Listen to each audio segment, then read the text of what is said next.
The ballroom glittered with chandeliers, champagne, and silk gowns, but all I could see was the place card in front of me. My name erased. In its place, pathetic gold digger nobody.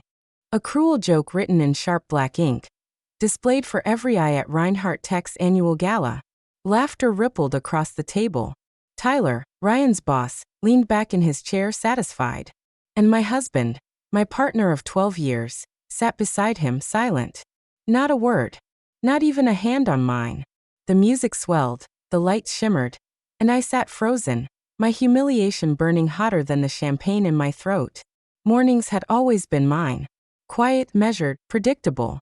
The world didn't ask anything of me until after 9. And I guarded those first hours like treasure. The kettle hissed as I pressed my thumb against the countertop edge, waiting for it to click off. Steam curled upward, fogging the window that overlooked our garden. I'd planted those rose bushes myself the year Ryan and I bought this house. Now their late blooms nodded in the breeze, crimson against pale September skies. I liked routine, loose-knit sweaters, bare feet on cool kitchen tiles, the low hum of NPR in the background. Before the day turned sharp, I needed something soft. Something that reminded me who I was when nobody was watching. By 8:30, I'd be at my desk. Not the one in Ryan's sleek home office. His was cluttered with half-empty coffee mugs and sharp little trophies engraved with numbers that meant nothing to me. Mine was in the sunroom, light streaming over stacks of spreadsheets, market reports, and annotated books. Numbers had always been my language, not his. I read them the way some people read music. Patterns revealed themselves. I could see the story a balance sheet was hiding long before anyone else admitted it. Before Reinhardt Tech, I'd been the quiet architect behind a dozen startups. Ryan called me his invisible partner. He had the charisma, the handshake deals, the easy grin. I had the spreadsheets, the caution, the discipline. Together, we built something that mattered. Or so I thought. Neighbors liked to joke that I never worked, because they only saw me mid-morning, walking to the corner store with a canvas bag, or stopping to chat with Mrs. Patel about her cat. But behind those mornings were 12-hour days of research, analysis, and planning. I just did my best work in silence. Ryan, meanwhile, thrived in noise and applause. We had our rituals. Friday nights meant Chinese takeout eaten cross-legged on the living room floor. Sundays, I baked bread while Ryan drafted emails he pretended not to check. On anniversaries, we'd drive to the coast, where the air smelled of salt and engine oil, and I'd tease him for always ordering the same lobster roll. If you'd asked me then, I would have said our marriage wasn't perfect, but it was steady. We understood each other's weaknesses. He hated handling bills. I balanced every account. I hated public speaking. He carried our pitch meetings with ease. It felt like partnership. The cracks began small, hairline fractures I mistook for stress. Ryan started staying later at the office. His phone buzzed with late-night texts he dismissed as work stuff. He flinched when I asked about bonuses, contracts, clients. And then there was Tyler, Reinhardt Tech's golden boy, Ryan's new boss. I only met him once before the gala, but the impression lingered. Expensive cologne, a handshake too firm, eyes that scanned you not for connection but for weakness. Still, I told myself stories. That Ryan was just tired. That leadership roles came with pressure. That marriage meant patience. Each morning, I made tea in my favorite chipped mug and let the routine carry me forward. I told myself we were fine. That I was fine. That the life we'd built together was unshakable. But I didn't yet know that rituals, no matter how carefully guarded, can shatter in a single night under the glare of chandeliers and cruel laughter. The first betrayal didn't feel like betrayal at all. It felt like absence. Ryan began missing dinners. At first once a week, then twice. He'd text late, running behind. Tyler wants another round of revisions, or don't wait up. I told myself it was the new promotion, the long hours that came with climbing the ladder at Reinhardt Tech. I'd plate the food, wrap his portion, and slide it into the fridge. But the food started going untouched. The containers stacked up until I stopped saving them at all. One evening, as I rinsed dishes, I noticed something odd. His tie, the blue one I'd given him for our 10th anniversary, smelled faintly of perfume, not mine. The scent was expensive, sharp, and cold. When I asked, he laughed it off. Tyler's assistant must have hugged me. You know how she is. I wanted to believe him. I did believe him. At least I tried. Then came the conference in Chicago. 3 days. He left with a suitcase and promises to call. I phoned his hotel once. Just once, I told myself. Only to learn he'd never checked in under his name. My stomach tightened, but when he came home with a bag of souvenirs and a quick kiss, I swallowed the questions. What good would asking do if I already feared the answer? The bigger betrayal, though, was quieter. I noticed documents disappearing from my desk, printouts of projections, early drafts of strategies I'd been shaping. I thought I'd misplaced them until I overheard Ryan on a late-night call in the den. His voice was low, urgent, almost pleading. No, she won't find out. She doesn't even care about this stuff. I'll handle it. She was me. The words chilled me more than the perfume ever could. Because numbers were my language. Strategies were my work, even if the world gave him the credit. He'd started feeding Tyler my research, passing my caution as his brilliance. I didn't need proof. I could hear it in the pauses, the way he nodded when he thought no one was listening. Still, I stayed silent. Silence had been our unspoken pact. I let him shine, he let me build. Maybe that was what marriage was, compromise even when it felt like erasure. The moment that broke me came weeks before the gala. We were sitting across from each other at breakfast, a rare morning when he wasn't rushing out the door. I told him I'd been invited to speak at a small business seminar. Nothing fancy, just local entrepreneurs sharing lessons. I expected encouragement, maybe even pride. Instead, he folded his paper and smirked. Rebecca, you'd hate that. You don't even like talking to strangers at dinner parties. Leave the presenting to people who can actually do it. He said it lightly, as if it were fact. But it landed like a knife. For 12 years, I had built the foundation under his success. And in that single remark, he stripped me of any claim to it. I went upstairs, closed the bathroom door, and stared at myself in the mirror. My face looked the same, but something behind my eyes had shifted. A seed of doubt. A crack in trust. The gala was supposed to be different. Ryan said it would be our night. That he wanted me there because everyone needs to see the woman behind the man. I put on the navy gown he'd once said made me look like I belonged on a magazine cover. I thought maybe he remembered, maybe he still saw me. Then I arrived at that glittering ballroom and found the place card waiting for me. Pathetic gold digger nobody. Tyler's laughter was sharp, echoing. Ryan's silence was worse. I sat there, cheeks burning, while glasses clinked and chandeliers threw golden light across the room. And in that silence, in his refusal to defend me, every missed dinner, every vanished document, every mocking comment rearranged itself into a truth I could no longer deny. Ryan wasn't just neglectful. He was complicit. The man who had once been my partner had chosen his ambition over my dignity. And in that moment, I knew something inside me had ended. Not just trust. Not just love. Something larger. The illusion of who we were. The betrayal wasn't loud. It didn't shout. It simply sat beside me in a tuxedo, smiling faintly while I was erased in public. And that silence, more than anything else, was the thing I could never forgive. The rest of the evening was a blur of glitter and poison. I sat at that table, the ugly place card glowing under the chandelier like a neon sign. A waiter bent to pour me wine, his eyes flickering to the words. He hesitated, then quickly filled the glass as though by serving me he might catch my humiliation too. Across the table, Tyler raised his glass. To loyalty, he said, his grin sharp enough to slice bread. The men around him chuckled. Ryan lifted his champagne flute without hesitation. His eyes brushed past mine like I was a stranger. The band played something elegant, couples drifting toward the dance floor. I stayed seated. My hands were locked together in my lap, knuckles white. A dozen moments flashed through my mind. Birthdays remembered, sick days cared for, the long nights I stayed awake balancing our finances while he slept.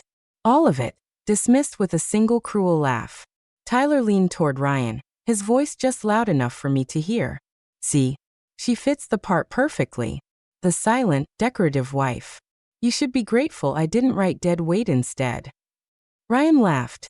Actually laughed. Something inside me tightened, like a bowstring pulled to breaking point. I excused myself, pushing back the chair before the tears could rise. My heels clicked across the polished marble as I fled toward the washroom. The music muffled as the door closed behind me, leaving only the echo of my breathing. In the mirror, the woman staring back at me didn't look weak. She looked furious. A strand of hair had slipped from its pins. My lipstick was smudged where I'd bitten my lip. My throat ached with unshed tears, but my eyes burned cold. For a long time, I just stood there, gripping the counter until my fingers hurt. 2 women entered behind me laughing. They didn't see me at first. "Did you see that place card?" One whispered. "Tyler's wicked," the other replied. But honestly, she looked like she deserved it. Their heels clicked across the tile, their laughter fading as they left. I exhaled slowly, forcing myself not to shatter. That was when it crystallized. This wasn't about a joke. It was about erasure. About rewriting me into a stereotype, stripping me of the work, the intellect, the sacrifices no one could see. When I returned to the ballroom, my place card had vanished. Someone had taken it, maybe as a keepsake of cruelty. Ryan was on the dance floor with Tyler's wife, his hand resting a little too comfortably at her waist. Tyler caught my eye from across the room and winked, as if daring me to react. I didn't. I sat silent, drinking the wine the waiter had poured. The bubbles stung my throat, but I forced every sip down. If they wanted a decorative wife, they would get one for now. The evening ended with Ryan's arm loosely around me, the gesture practiced hollow. In the car, silence stretched. Finally, he said, "You overreacted." Tyler was joking. "Don't make this bigger than it is." I stared out the window. Streetlights blurred past like sparks on water. "Did you know about it beforehand?"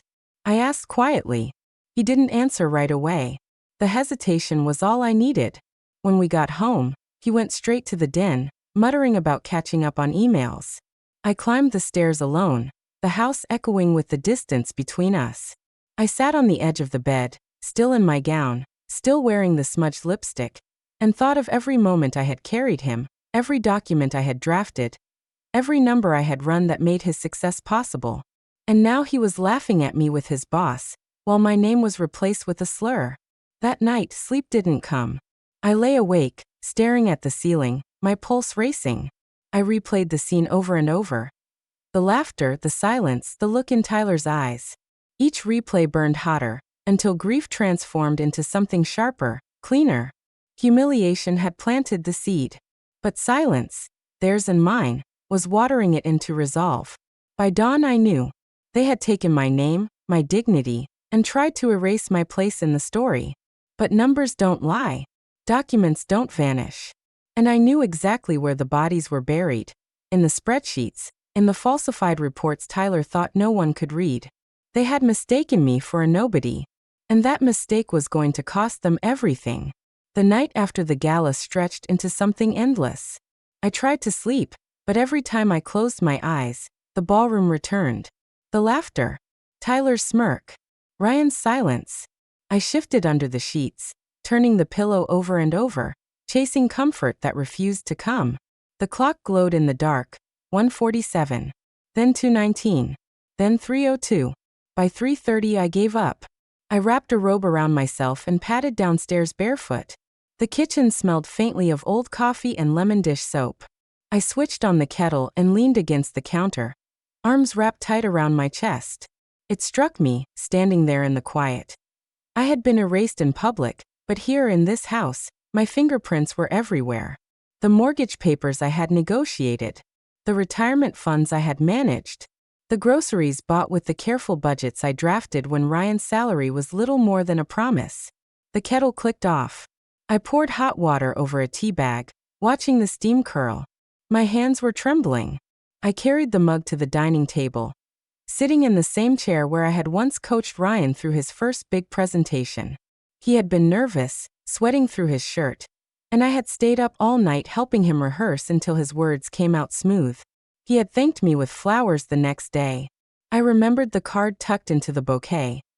"Couldn't have done it without you." I still had it, pressed between the pages of a cookbook. Proof that once, he had known my worth. Now his silence at the gala had said more than words ever could. I pressed the mug to my lips, the tea scalding my tongue. My eyes stung, but I let the tears fall. They hit the wood grain like drops of ink. I thought back further, before Reinhardt Tech. I thought of my first job out of university, accounting assistant at a firm where no one remembered my name.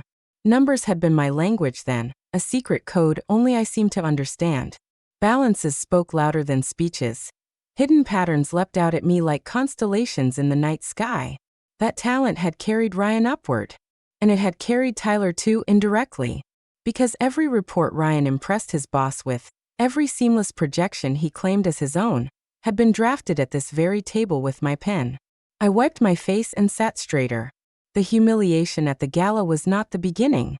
It was the culmination of years of erasure, years of silence. I had let myself shrink to fit the shape of Ryan's success, believing partnership meant sacrifice. But sacrifice had become expectation. Expectation had become dismissal. And dismissal, at last, had become laughter at a glittering table. The clock on the wall ticked toward 4. Dawn would come soon, washing the night in pale gray. But something in me had already shifted.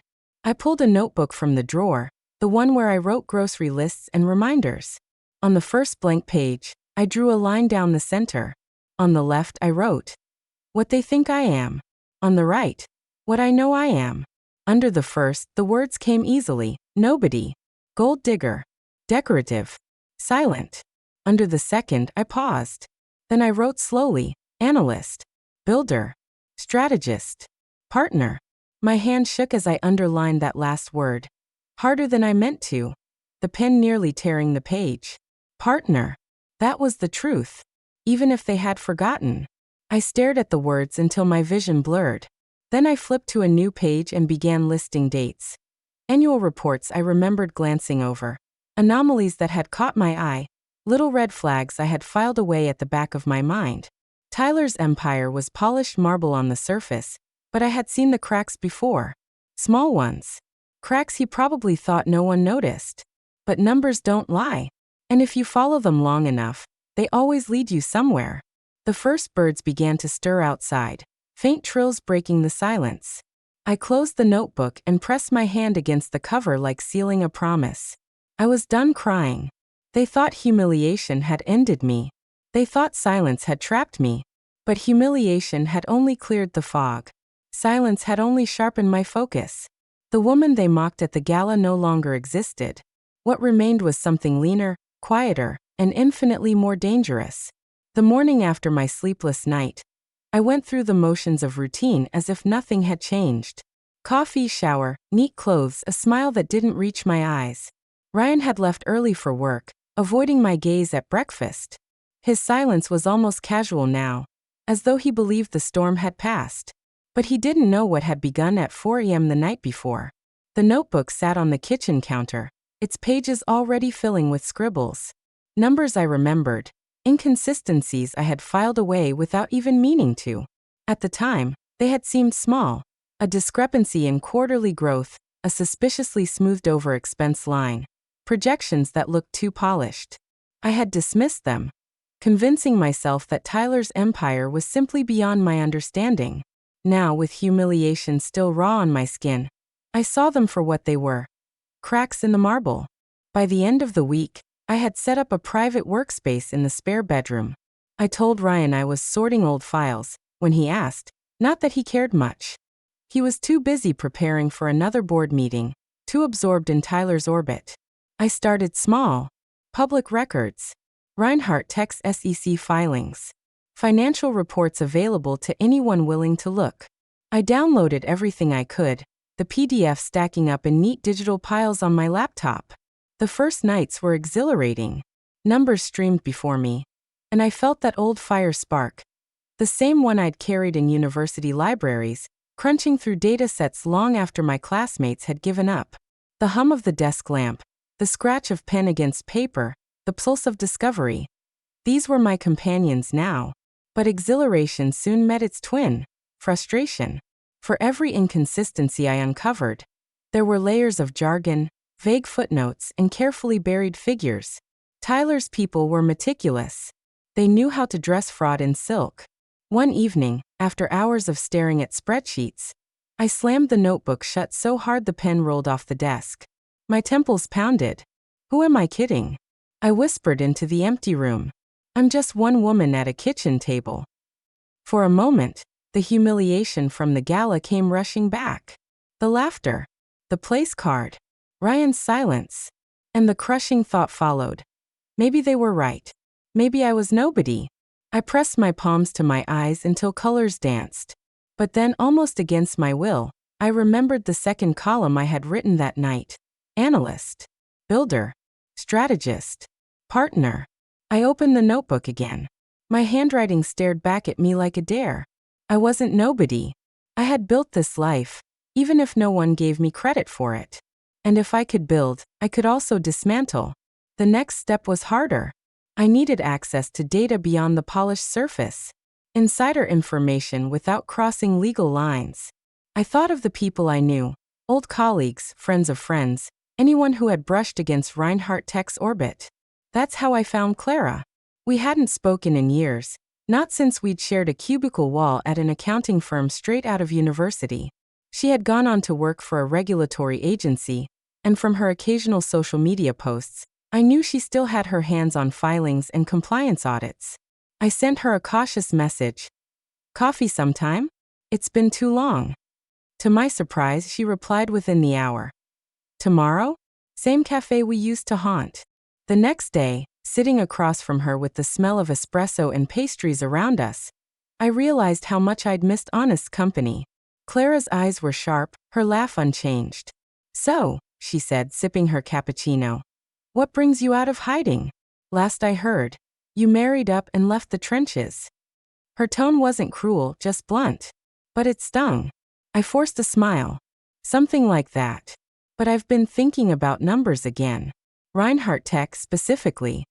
Her brows lifted. That empire? Why? I hesitated. Then, quietly. Because I think it's not as clean as it looks.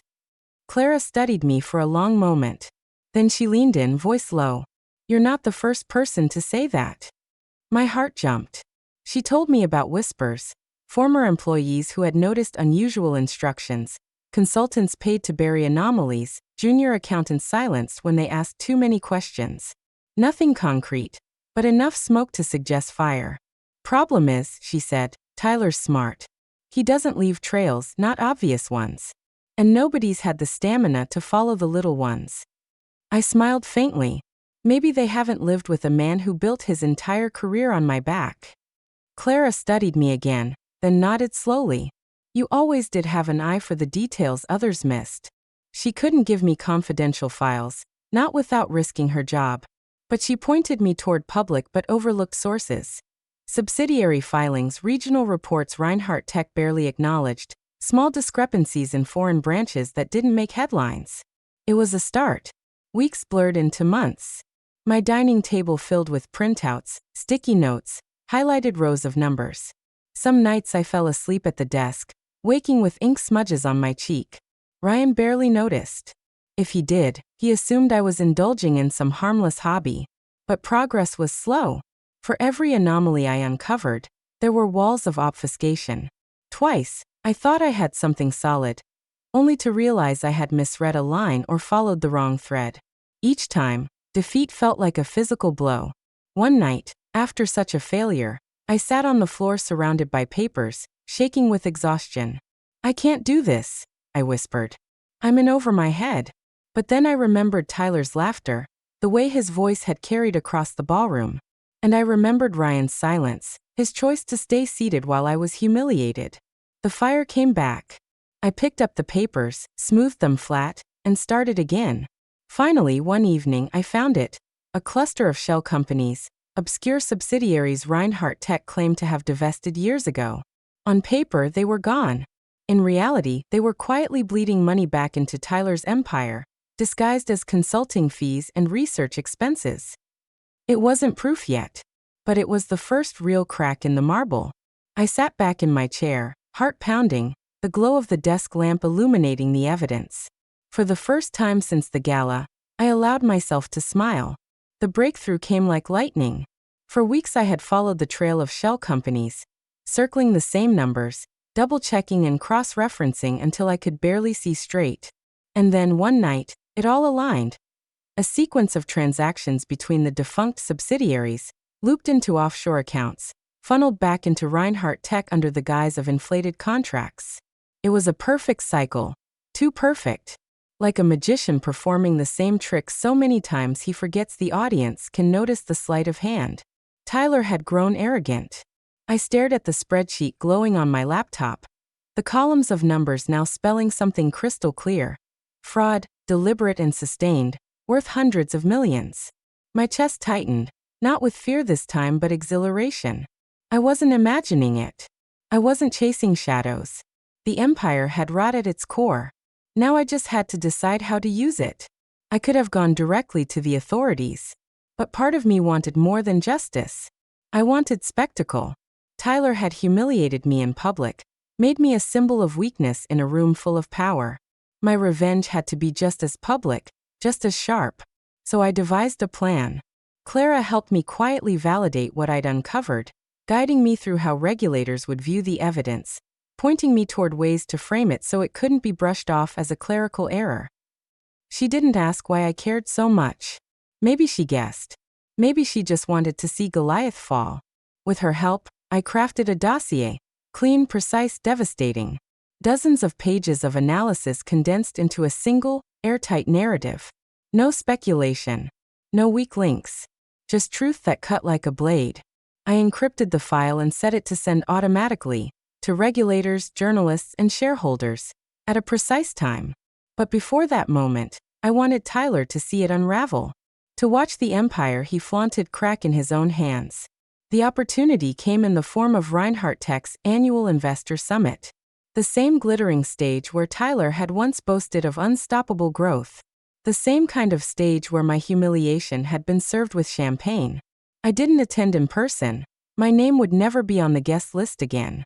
Instead, I sat at home in that same spare room, laptop open, live stream playing on the screen. Tyler stood at the podium, every inch the king he believed himself to be. Ryan was at his side, pale and stiff, though Tyler's hand occasionally clapped his shoulder as if he were nothing more than a loyal pet. The room glowed with money, investors, board members, executives, all waiting to hear how Reinhardt Tech would dominate the coming year. Ladies and gentlemen, Tyler began, voice smooth. This year marks a new pinnacle of growth. We've expanded operations, doubled efficiency, and positioned ourselves as the market leader for the next decade. And then it happened. Phones buzzed. Screens lit up. Whispers rippled across the room like wind through tall grass. Tyler paused, faltered for just a second, then tried to continue. But the whispers grew louder. Faces turned downward to glowing tablets and phones, brows furrowed, eyes wide. Because at that exact moment, the dossier I'd prepared hit inboxes worldwide. Regulators, journalists, major investors, the truth flooding in all at once. On screen, I watched confusion sharpen into alarm. An investor rose and stormed out. Another shouted something from the floor. A board member's face went white as paper. Tyler's smile faltered. His jaw tightened. He glanced to Ryan, but Ryan's eyes were glued to his phone, horror etched into his features. And then the questions began, sharp and relentless. What is this about hidden subsidiaries? Are these offshore accounts real? You claimed divestment 3 years ago. Care to explain these transactions? Tyler tried to laugh it off, to sneer, to claim ignorance. But the more he denied, the clearer the panic became. The empire was crumbling live, in real time, on a stage meant for triumph. I sat back in my chair, the glow of the live stream reflecting in my eyes, and let the sound of his unraveling wash over me. By nightfall, the story was everywhere. Headlines screamed fraud. Stock prices nosedived. Regulators announced immediate investigations. Investors threatened lawsuits. Tyler's perfect marble empire was cracking, pieces falling away to reveal the rot beneath. And Ryan, my silent husband, the man who had watched me humiliated without lifting a hand, was now chained to the sinking ship, his reputation bound to Tyler's collapse. I closed the laptop and leaned back, exhaustion and satisfaction mixing like wine and blood. For the first time in months, I slept without dreams. The morning after the summit, the world felt unnaturally quiet. I woke before dawn, sunlight barely pressing against the curtains. For months I'd lived in a state of tension. Eyes gritty from sleepless nights, stomach knotted with the weight of secrets. But today, the quiet had a different texture. Not fear. Not dread. Something softer, almost like relief. I padded barefoot into the kitchen, set the kettle to boil, and stood listening to the water hiss and click. The small ritual felt new again, like life had been paused and restarted in another key. On the counter sat my phone, buzzing with notifications. Articles, messages, updates, all of them circling the same theme. Reinhardt Tech under investigation. Tyler Reinhardt accused of massive fraud. Investors in uproar. And Ryan. Every photo I saw of him, he was standing behind Tyler, jaw tight, gaze hollow. They called him the silent partner. The man who knew but said nothing. He was a ghost of himself, dressed sharp, but crumbling at the edges. Once upon a time, I would have felt pity. But pity was a luxury I no longer extended. I sipped my tea and let the steam rise into my face. By noon, the story had exploded further. Reinhardt Tech stock had collapsed by nearly 60%. Regulators had frozen accounts. Tyler's face, once plastered across glossy magazines, was now paired with words like fraud, collapse, betrayal. I sat by the window, laptop open, scrolling through the chaos I had set loose. The world was finally seeing the truth I had uncovered. But more than the headlines, I lingered on the small details. Investors who had once sneered now demanding refunds. Employees posting anonymous accounts of toxic culture. Whispers of board members fleeing for cover. It was almost surgical, the way it all unraveled. And yet, amidst the satisfaction, I felt something else rising too. An ache I couldn't ignore. Because revenge doesn't erase memory. It doesn't give back the years I spent believing Ryan's silence meant safety. It doesn't rewrite the night I stood in that ballroom, reading the place card that reduced me to nothing. Justice, yes. Vindication, absolutely. But healing, that would be slower. 3 days later, Ryan showed up at my apartment. I almost didn't answer the door, but curiosity overruled anger. He looked older. Just 3 days, but older. His tie was askew, his hair unkempt, his eyes bloodshot. "Rebecca," he said, voice hoarse. "Can we talk?" I let him in. Not out of forgiveness, but because I wanted to hear what excuse he'd crafted. He sat on the edge of my couch, hands trembling. I didn't know it would go this far. "Tyler," he always said it was above board, that it was. "Don't." I cut in. My voice was flat, but it silenced him better than a scream. "Don't pretend you didn't see. Don't pretend you didn't stand there when they laughed at me." He swallowed hard. I was scared. That almost made me laugh. Scared? Of Tyler? Of losing a paycheck? And yet he hadn't been scared of losing me. "You chose silence," I said softly. "And silence is complicity." He looked at me then, really looked, as if seeing me for the first time. Not as a wife, not as a shadow at his side, but as the person who had dismantled his empire with nothing more than truth and patience. "What happens now?" he whispered. I stood, walked to the window, and let the afternoon light wash over me. "Now," I said, turning back to him. "Now you live with what you chose. And I live with what I reclaimed." He left without another word. And I didn't feel empty. Weeks later, I found myself walking along the river. The city was loud, impatient, restless. But here, the water moved with a rhythm all its own. Slow. Unhurried. Eternal. I leaned against the railing and watched the surface catch the sun. Tyler was finished, charged, disgraced, shackled to lawyers and hearings. His empire, once untouchable, was now a hollow shell. Ryan had faded too, retreating from public life, his name a cautionary footnote in business journals. And me? I was no longer the woman who flinched at whispers or swallowed humiliation. I was something quieter, steadier. Not a queen or a conqueror, just a woman who had found her own spine again. Revenge had not made me radiant. It had not given me fireworks or applause. It had given me something harder, but more lasting, peace. I closed my eyes and breathed in the damp river air. Once, Tyler had handed me a place card that read "Pathetic Gold Digger Nobody." That card had burned like a brand against my skin. Now in the private theater of my mind I rewrote it. Not in ink, not in gilt calligraphy, but in the quiet certainty of my own voice. Survivor. Truth teller. Nobody's fool. The river moved on, carrying light and shadow together. And so did I.